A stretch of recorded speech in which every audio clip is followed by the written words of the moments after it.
Okay, Kevin, hold on. All right, I'm gonna get in frame. So I just want to do a really quick video for Kevin. I think a lot of his reactivity and stuff, it's just from him kind of getting himself really overstimulated and worked up really easily.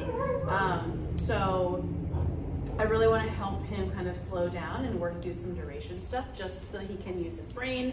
And I want to help him finding reinforcement and doing more like extended behaviors. A lot of times I don't really put a lot of pressure on that initially. I want them to just find fluidity in doing new behaviors. But I think that for him, I kind of want to really slow things down a little bit.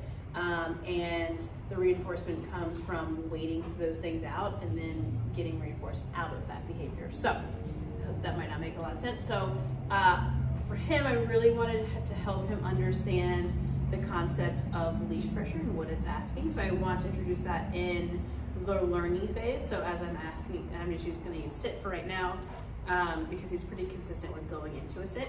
I'm going to apply a little bit of leash tension. I want to be really careful not to do anything like dragging because then he'll go into opposition reflex, but just kind of like a little bit of a guiding pressure as I ask for a sit. When he goes into a sit, that pressure is removed and we go back to a slack leash, and I'm going to say the word good and I'm going to pay him in behavior. So I'm going to bring the reinforcement to him. And he gets a little bit impatient and kind of scattered-thoughted, that's not a word, excitable with that because he's waiting for food. So right now I'm doing pretty frequent pangs, and I'm going to kind of switch up. Kevin, yes, switch up that frequency so that he learns how to have a little bit of impulse control. The cats are playing on the tree right now, so that's what he's all excited about. So you saw there, he paid attention to the cat. Kevin, yes. Yes is going to mean come take something from me. That's just our terminal marker that is followed with a reinforcer.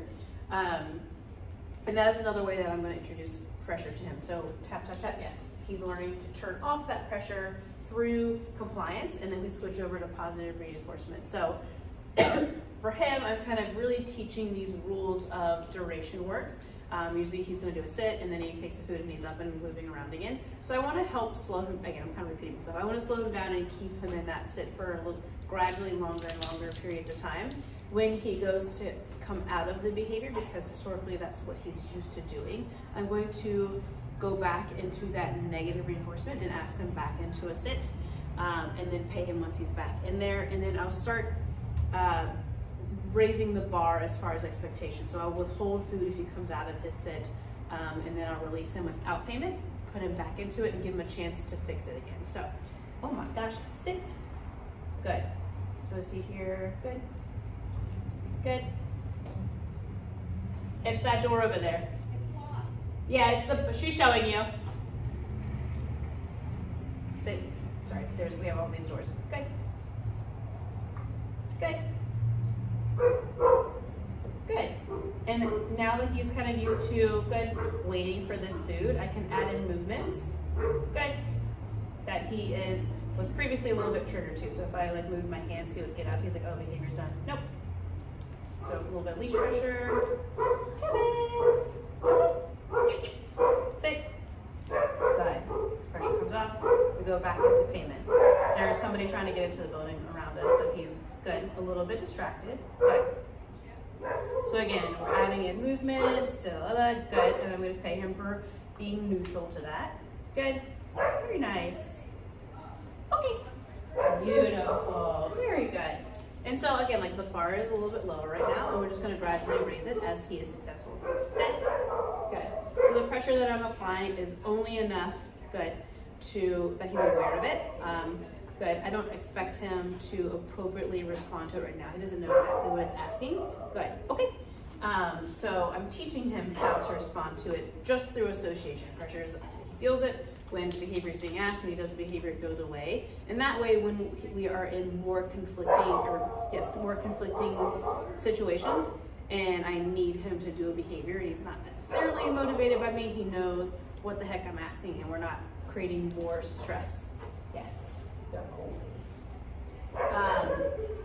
Something that I'm doing with him is working on an out command, and I know he's having a little bit of conflict with resource guarding. So I want him to really build a muscle memory of how to move, or how to create space and how to move away from something. So I start out with that being my own person. toss food away as I say the word out. So I'm going to say the word, step into a space, and then toss kind of at eye level a treat away from me. So out. And I'm just creating repetition, out. So he hears the word out and he kind of moves away. And I will eventually transfer that to other objects that are away from me. And that's going to create a language where when he has something and you don't necessarily want him to have it, or he's on the sofa, or he's near something that you need to get to, whatever, we now have a word and a command. And eventually we'll create rules with that as well, so where you can create space without having to put your physical self in between it and risk like where he's already found that successful, so he knows, oh, if I just act spicy, then I get to keep the thing that I want. So we want to take away that being an option. Kevin, sit. Good. Good. Good. Okay. Very nice. Good job, Bubba. All right, so that was just a quick little video. If you want to play around with that at home, that's perfectly fine. We're just doing everything in the training room right now. The calling his name and tapping away from the cats has been a really big thing that he's very responsive to. That I was surprised because of how intense he was with the cats previously in our consult, and then the first day they were in the room when we walked in, I totally forgot that he was like, cats! So he is definitely very motivated by them. So he is very lightly, or needing very light pressure to move away from them now, which I really appreciate from him. All right, buddy.